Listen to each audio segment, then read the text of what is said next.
Say what you mean, tell me I'm right, and let the sun rain down on me, and give me a sign I wanna believe. Whoa, Mona Lisa, you're guaranteed to run this town. Whoa,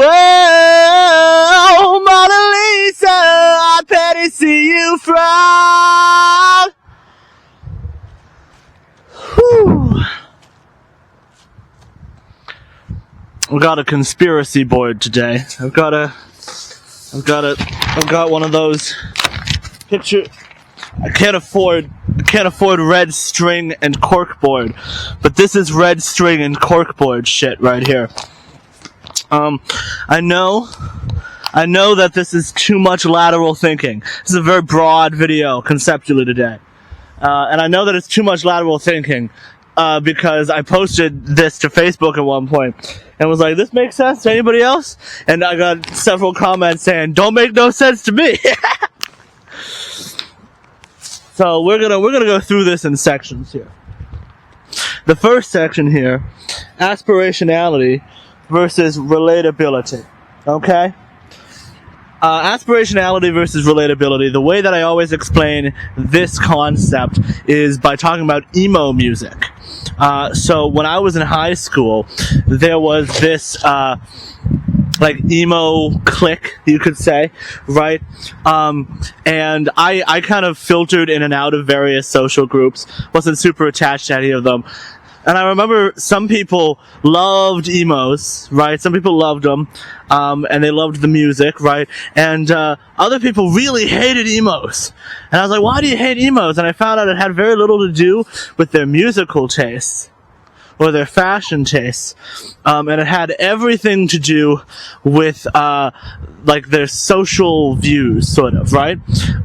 Basically the idea was that because emo music contains so many references to things like self-harm and suicide and, you know, emotions and sad angry thought, right? Society sad angry, you know, that kind of vibe. They believed that the people who were listening to emo music were sort of ingratiated in this culture that encourages you to cut, encourages self-harm, suicidality, encourages you to do all these various toxic behaviors. And so to them, emo music was this very toxic, evil culture. This is sort of epitomized in this phrase. I forget what this is from. There's like a quote from a movie where this girl is like, you think it's cool to be sad, but it's not. It's cool to be happy. I like that. I like that phrase. That's pretty good. You're right. It is cooler to be happy. If we're going to fetishize an emotion, it should probably be a positive emotion, right? So, in other words, the way they're thinking of emo music is as a set of things to aspire to, right? It's about what's cool. It's about what should be cool. Because if you make something cool, then it becomes aspirational. People start to strive to be it. So if you make being sad and suicidal cool, people start trying to be sad and suicidal. Okay? So it's aspirationality. But I took a very different view, and the emo fans took a very different view of this, right? For the emo people, this made no sense, right? They're like, no, I'm not aspiring to be suicidal. I was at one point suicidal. And that was really hard for me. And it was really beautiful and like awakening to see a bunch of people making music about that. And so it was relatable. That's the dichotomy here. Aspirationality versus relatability. Okay? So some people saw emo music as I'm already cutting, and it's good to know that I'm not alone. And it's beautiful that there's this culture that can help me like come to a better place with that and meet other people who've also experienced that. And other people came at it from like, no, this is a culture that encourages you to cut, encourages you to be dark and sad all the time.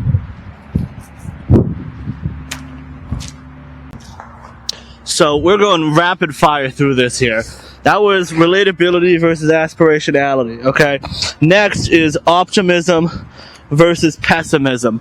Now this one might seem obvious, right? Optimism is like viewing the world in a bright, positive way. Pessimism is viewing the world in more of like a negative way, obviously, right? But that's not how I'm really using these phrases here. I'm thinking about this concept in like race politics of Afro-pessimism. Okay? Afro-pessimism is this idea that basically black oppression is so deep and so integrated into society that there's no way to overcome it. You're stuck with it. You know, you've been made to be black by society, and you're never gonna escape.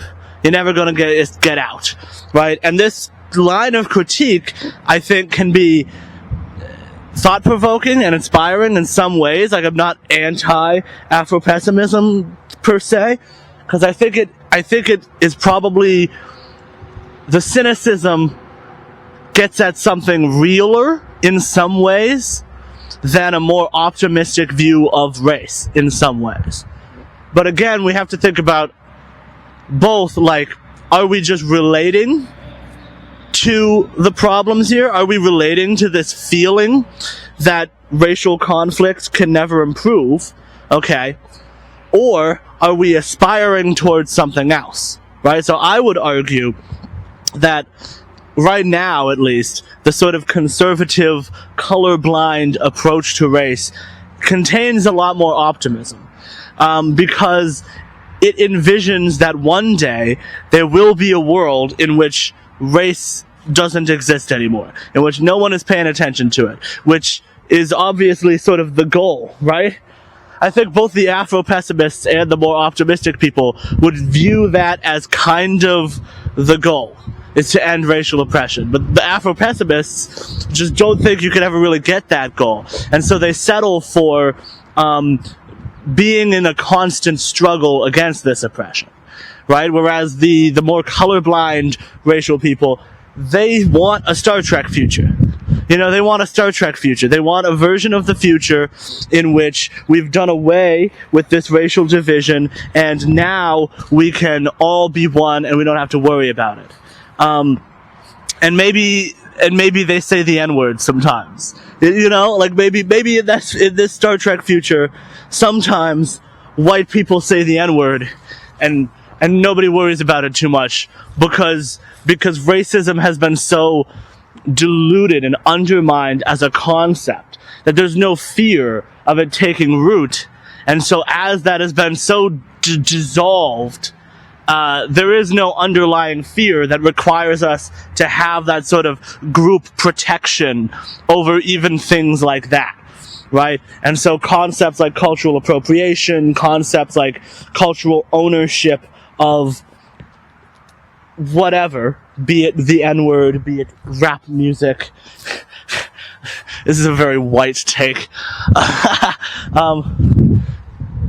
All of those sorts of divides sort of fade away. And so I'm saying here with this first equal sign that the optimism, right, the racial optimism, that's aspiring towards something, right? I'm saying that we're sort of aspiring towards a Star Trek future when it comes to race. Whereas the pessimism one, that's really more about relating. That's more about relating to the present. Okay? And so if you made a piece of art that's Afro-pessimistic, I think it would be very much like emo music, and it would be very good, and it would be very relatable, and it would be a beautiful piece of art. But it's maybe not the ideal sort of mentality to strive towards as an end goal. So you have to create that divide between creating art that is relatable and creating art that is like striving towards something. Okay, so the next one on my little schizo board here is postmodernism versus postmodernism. Okay, so the postmodernism section, the idea here is sort of to root things in like communities, okay, and these communities co-create truth, which is a very confusing sentence. I'm hearing that now. Basically, the concept is let's say everybody speaks a given language, right? You're in a place where everybody speaks English. We all know what the words mean because we're all kind of agreeing on what the words mean. We all have this collective thing called English, and only by agreeing on what the words in the English language mean can we actually talk to one another and communicate, right? And so this sort of differs from modernism, which says that truth is this objective thing that's like out there in the world, okay? Because they are still saying that truth is being created. It's this very like human social thing. But it differs from postmodernism because it's not an individual phenomenon. Okay, postmodernism, for postmodernists, truth is about power. Truth is all about power. Truth is about, there's this little irrational thing in your mind where if you just get something repeated to you enough times, you start to believe it. Okay? Horses have no legs. Horses have no legs. There are no birds. Birds aren't real. I don't believe in birds. Whatever it is.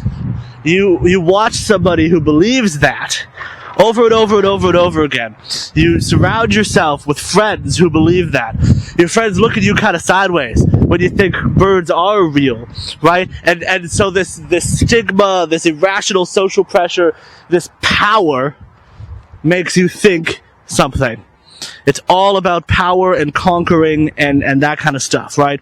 So for the postmodernist, it's a war of ideas. You don't have ideas. Ideas have you. Ideas are like these viruses, these contagions that spread unknowingly between irrational hosts who don't even know that they have these ideas. And they're just spreading around and they're just warring with one another, right? The postmodernist critique is to be like, no, we have to form these sorts of communities of knowledge, these sorts of communities of truth. And once we're in these communities, that will help us to not be such a lone individual being tugged at by all these different forces of power. We're gonna be a part of something bigger than ourselves. Okay, and you can see this in fashion too. Fashion is a great way to look at this, where you can be like a rebel in fashion, okay, and wear something weird and surprising and subversive. But also, it might be better in certain contexts to follow some sort of a fashion rule. Like if you go to a job interview, you're probably going to be better off not being too radically subversive with your fashion choices, right? You're probably going to want to wear like a suit and a tie, something very straightforward if you go to a job interview. So there's like this societal collectivity around your fashion choices that has use and has value, even though it comes from nowhere. There's no objective reason why a suit and a tie is the thing that you wear to a job interview, but we all decided it is, so it is. Whereas the postmodernist would just be like, there's no objective reason why you should have to wear a suit and a tie to an interview, so be naked. Be naked. Be naked, whatever you want. You know what? Fuck it, I'm a postmodernist now. That sounds pretty good, actually. Okay, so the next one on the list is authority versus liberty. I got authority here, got liberty here. Maybe I'll put like a picture in the description. Authority and liberty. Okay, so the dichotomy here between authority and liberty. Let's say that people decided, hey, you know, this emo thing, it's getting out of hand. Right, we got a lot of these kids in our school. This idea is spreading that it's cool to cut, right? That it's cool to be suicidal. And then people decide, oh, let's do something about that. We have to do something about that. And so they start being like, hey, you know, people are listening to this music. They're listening to this music and it's subconsciously encouraging these negative tendencies within themselves. What do you get? You get the town from Footloose. This rock music is making everybody satanic. So we got a band dancing, right? There's like an authority aspect to this line of reasoning where if you follow it through to its final conclusion, then you gotta do something about this thing that's tapping into people's irrational self. You have to collectively use some kind of authority to get rid of this thing that is tapping into our collective self. And you can see this not just in like emo music, you can see it in like porn, for example, right? Porn is encouraging misogyny amongst the youths, so ban it, get rid of it, right? And then on the other hand, right, that emphasizes the relatability aspect. If you emphasize the relatability aspect of emo music, right, then obviously you don't ban it, because not everybody who listens to it is taking this irrational path. Not everybody who listens to it is gradually coming to believe that it's totally okay and normal to cut yourself. Some people are listening to it because they relate to it. Some people are capable of holding it at a distance. Similarly, you could say the same thing about porn, right? This is an argument you might actually even make in like a porn conversation, is you would say like, well, hey, you've got this rational part of yourself that makes you capable of holding this at a distance. You're capable of experiencing this without letting it subconsciously change you, because maybe, I don't know, maybe you've had good sex education or something, and so you look at it, and but you don't let it change you on a deep level. You just experience the fantasy and the escapism, and then you leave it behind. So the next one is objective truth versus skepticism. Okay, we've got objective truth here equals skepticism down here. That's the dichotomy, I should say. Objective truth versus skepticism. This is very similar to the postmodernism and postmodernism, so I won't spend a lot of time on it. But the difference is, whereas postmodernism and postmodernism both take as their subject this very like human nature argument, where objective truth does not exist, and it's either a communal creation of truth or an individual creation of truth, okay? The objective truth argument here literally means objective truth. So people who believe in objective sort of factual bases for their ideas are going to be much more prone to use authority for those ideas, because they might not care so much what other people think. Let's say like a vaccine mandate, for example. We'll do that as a political example. Okay? If you're very strongly of the belief that all of the scientific evidence points to this thing being true, then maybe a lone individual who irrationally believes that the evidence is not actually so reliable, maybe you don't worry about that so much. Maybe you just say, well, this is objectively true, and you're getting it, and especially if them not getting it poses a risk to others, right? Because we're talking about the vaccine. So this could pose a risk to others if you don't get it.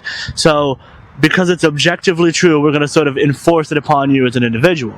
Whereas the other end of this would be a more skeptical perspective, where you're like, well, maybe it's true, maybe it's not. Let's open it up. Let's all have different ideas, right? And if we all are allowed to have these different ideas and different opinions, if we're allowed this degree of skepticism, that allows more individuality. So you as an individual can do whatever you think is true, rather than relying on this objective truth. So there's similarities here between postmodernism and postmodernism, but there's also some differences. But I still think the objective truth side ends up in the pro-authority camp more often than not, and the skepticism side ends up in the pro-liberty camp more often than not. So the next one is technocracy versus radical pluralism. So again, we're in the same sort of a range of discussion here, but let's talk about psychiatry, right? When you go to get diagnosed with whatever, and given some kind of psychiatric medication, right? Let's say you get anxious on airplanes, wink, wink, and because you get scared on airplanes, you need some antidepressant or anti-anxiety med or whatever, right?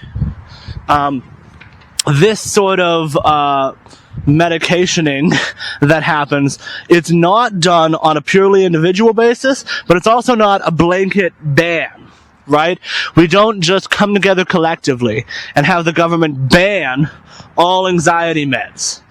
We also don't as a society, at least at the moment, just allow anybody to get whatever anxiety meds they want completely over the counter.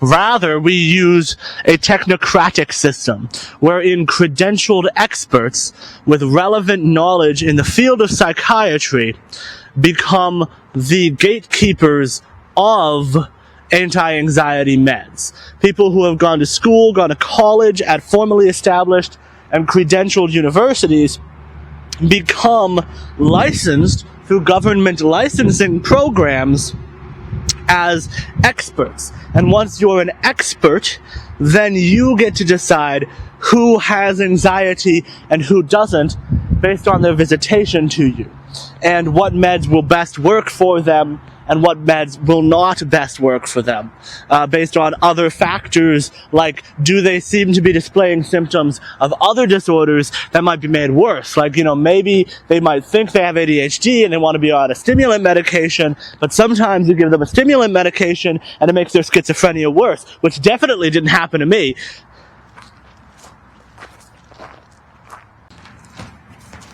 And sort of on the other side of that is like radical pluralism. The way I talk about radical pluralism is by talking about like Catholic integralism and the education system, sort of, right? So if we got together collectively as, say, let's say the state of New Hampshire or something, and we decided on our school curriculum, we had a state level policy about what can and cannot be taught in our schools, and we decided that creationism is what is being taught in our schools, okay? That would be a sort of an integralist perspective, I think, in a way. It would be a theocratic, you could say, but it would also not just be theocratic, it would be monolithic. There's one idea, and that is what gets taught to everyone, period. Okay? The opposite of that would be having, say, individual classrooms with individual teachers choose what to teach, right? Maybe one teacher happens that individual teacher is a creationist, so they're teaching their students creationism, but then another teacher happens to individually believe in evolution, so they're teaching their kids evolution, right? When you bring up creationism versus evolution, generally speaking, liberals suddenly become very, very monolithic, and they're very, very of the belief that only evolution should be taught, no debate, no teaching the debate, no pluralism in education. Okay?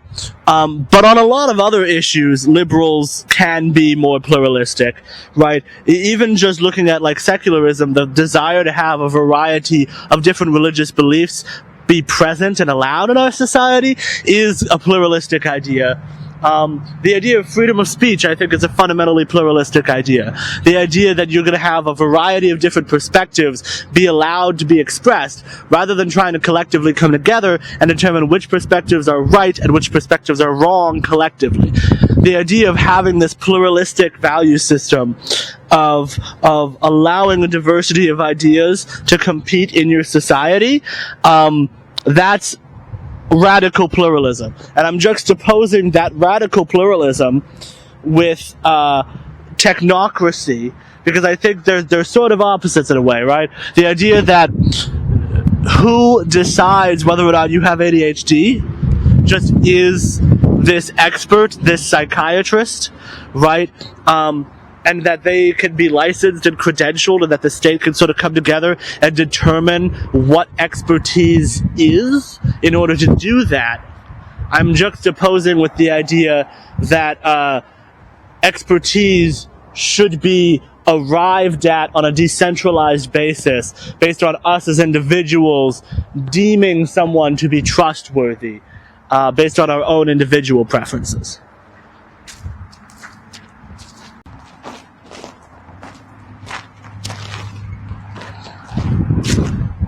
Alright, next we have behaviorism versus human nature.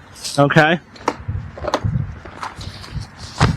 Behaviorism versus human nature. Behaviorism is an idea in psychology basically that we're kind of like dogs, kind of like Pavlov's dog, if you're aware of that concept, where a dog, if you give it a treat when it does what you want it to, and maybe you smack it or you yell at it or something, and when it does what you don't want it to, whatever disincentive you use, I'm not advocating smacking dogs, whatever disincentive you use, the dog then learns to adapt its behavior based on this incentive structure. I'm going to turn this. I'm going to turn you. You're going this way now. So yeah, it learns to behave a certain way based on this adaptive behavior structure, based on its external surroundings. In other words, this behaviorism is kind of the core psychological principle behind the idea of social constructionism. And social constructionism here is not just gender, right? The idea that gender is a social construct. It's everything. It's every idea that might be in any way encouraged into you by society, right? So if you're debating somebody who believes in fundamental racial IQ differences, then behaviorism and social constructionism are sort of the opposite of that too, right? If you're talking about just like why people have the personality type they do, Myers-Briggs, Ocean model, whatever, whatever personality type, is that socialized into them or are they born with it? This is also sort of a behaviorism versus human nature conversation. And this conversation plays out in a lot of places. It also plays out in like our education system. One of my favorite authors, Alfie Kohn, really directly attacks this idea of behaviorism because he thinks it creates a sort of an authoritarian mentality towards our children that encourages us to be helicopter parents of sorts. And a lot of these terms, like helicopter parents, have a lot of loaded tension around them, right? This idea for Alfie Kohn is rewarding our children too much. He doesn't call it rewards, he calls it bribes, right? Bribing your children to do something good. We'll give you money, we'll give you ice cream, whatever, if you do what we say, or punishing children. And I also think there's another aspect to this that he doesn't fully get into, which is just how much surveillance do you put on your children? And I'm calling it surveillance for a very deliberate reason, right? How closely do you pay attention to everything your child does? How closely do you judge everything your child does? And on one end of this, you have like complete and utter neglect / complete and utter trust in your child, right? You do nothing. You let your child do whatever they want. You don't reward them for anything. You don't punish them for anything. You remain neutral and you let your child make their own decisions. And maybe this makes a very independent child. This makes a child who's not very dependent, who's a very anti-authoritarian child, perhaps a very capable child. But it could also make a very neglected child, a very unreared child, right? And on the other hand, Alfie Kohn criticizes things like standardized testing and grades, even things like raising your hand in class. I've heard this said before, that from a young age we start like raising our hand in class to ask a question to someone. We try to guess the answer, right? We try to guess the answer, and if the answer is wrong, it's sort of an embarrassing moment, right? You have to try and get the answer right, and you get punished for getting it wrong, and you get rewarded for getting it right. And this sort of encourages, in some ways, a closed-mindedness, right? Because if you get punished for doing it wrong and rewarded for doing it right, then it's really important that you be right. So when you have an idea and you think you're right about it, you just cling to it. You cling to it for dear life. You have to keep this idea. And so stubbornness and closed-mindedness are sort of systemically rewarded into people. We've raised into everyone systemic closed-minded stubbornness. So if you ever have somebody in your life who's very closed-minded and stubborn, I encourage you to ask them, like, are they afraid on some level? Are they embarrassed to be wrong? It's not so shameful to be wrong.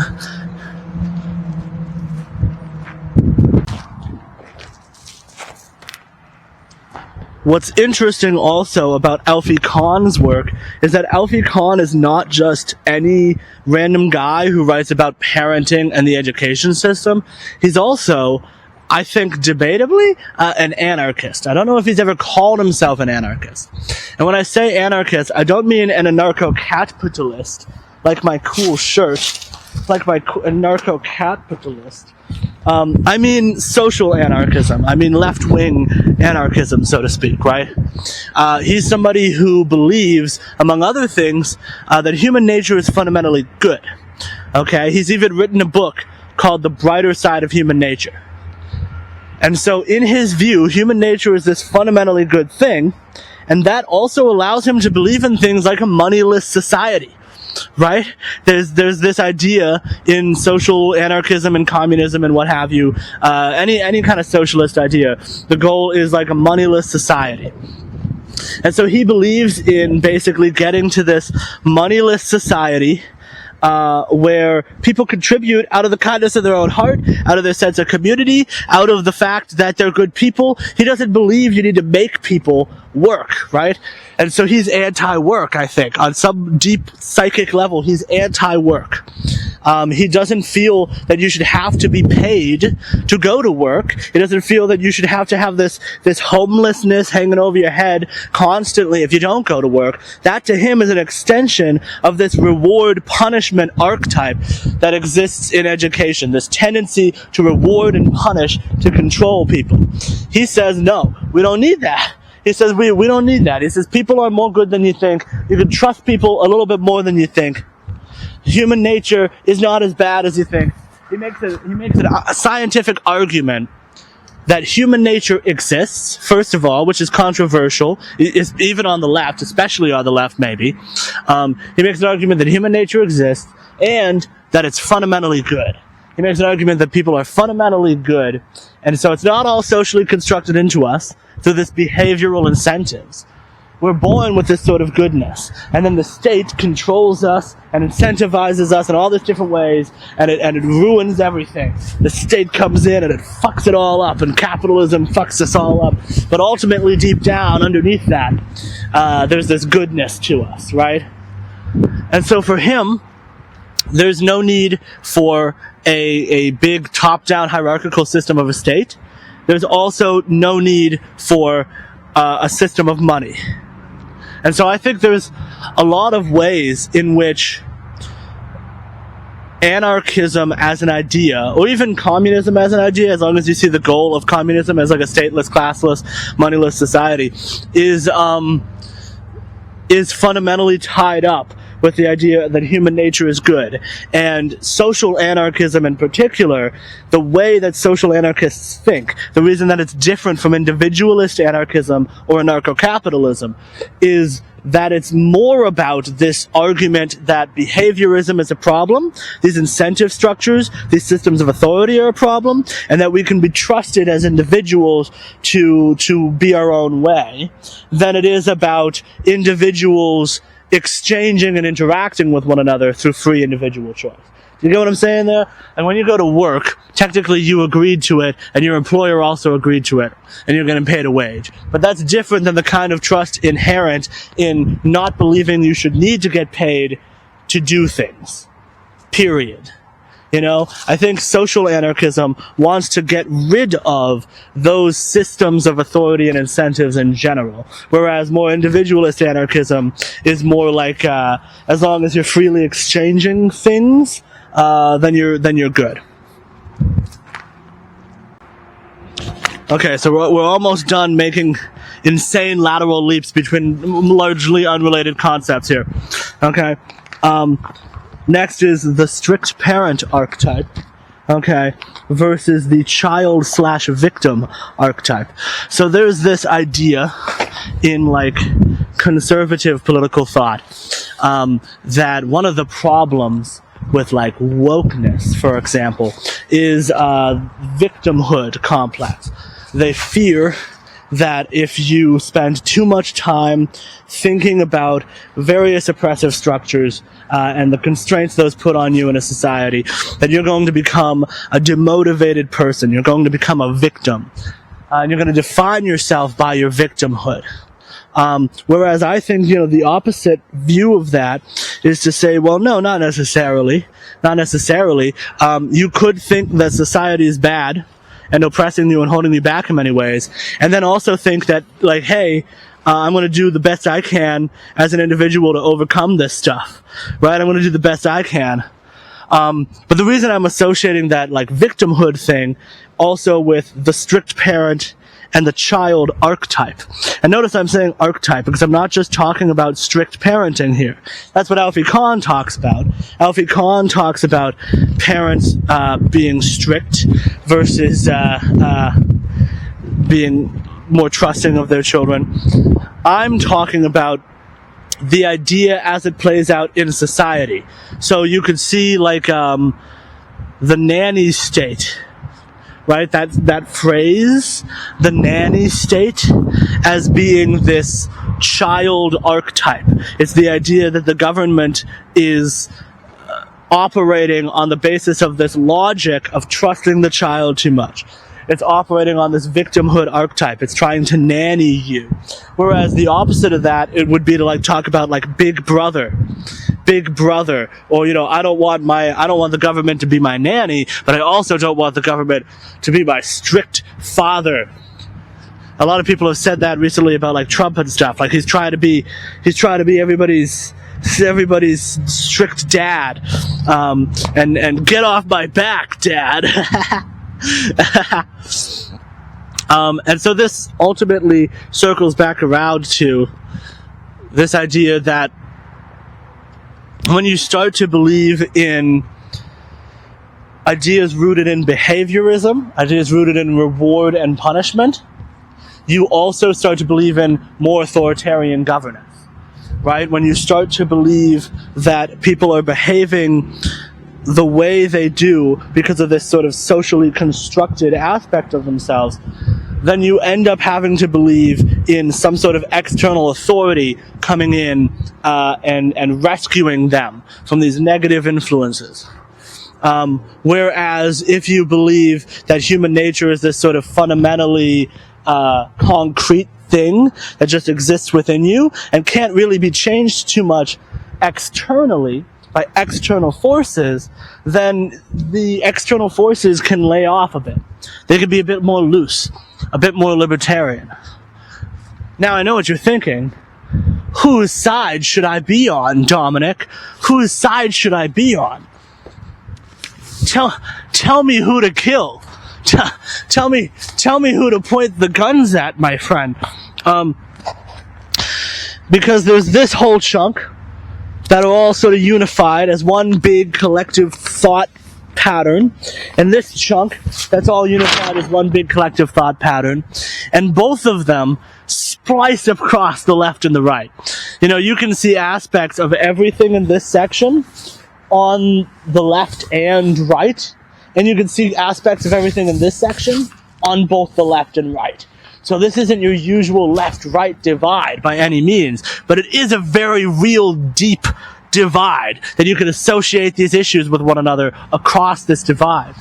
And I think this is where I'm a centrist. This is where I think that sometimes some aspects of how human beings behave are pretty ingrained, and are a result of how we were born. I think sometimes human beings have this capacity to be rational and to think in a deep and rational way. I think otherwise, sometimes we can be incentivized by our society to do certain things. I think sometimes it's good to reward us. Sometimes it's good to punish us. Sometimes our external surroundings shape us. And sometimes we can be irrational. Sometimes we can be foolish. Sometimes we can be shaped by power. So yeah, I guess I'm a centrist of some kind. It doesn't really point you in a direction. It doesn't really give you any direction. This isn't really something that's going to tell you which way to go. Like, do we need to be more objective? Do we need to be more skeptical? Do we need to be more authoritarian, more libertarian? Unclear. That's not what I'm here to do today. I'm just here to point all this out. I'm just here to get it all across to you.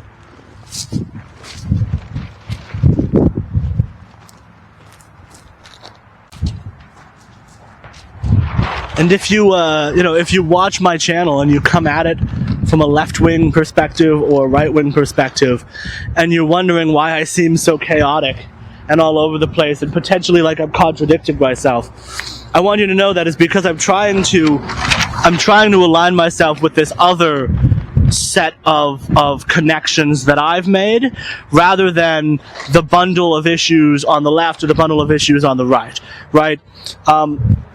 You could, if you wanted to, see like gun control and mental health awareness as being sort of on the same side, because gun control is empathetic, because children die and liberals are very caring types, and you could see, mental health awareness as rooted in that same sort of empathy, that they care about people's mental health. And so you could see the right as rooted in more cruelty, in more of a lack of empathy, right? Which is, I think, where most people sort of try to draw their left-right lines, is along something like that. I don't think that works as well as viewing gun control and maybe abortion, for example, as being more related to one another, right? Where a person who is pro-gun, it would make more sense for them to also be pro-choice. And for a person who is anti-gun, it would make more sense for them to side with the use of authority and be pro-life. And then I'm a centrist on that spectrum. So I don't fucking know anymore.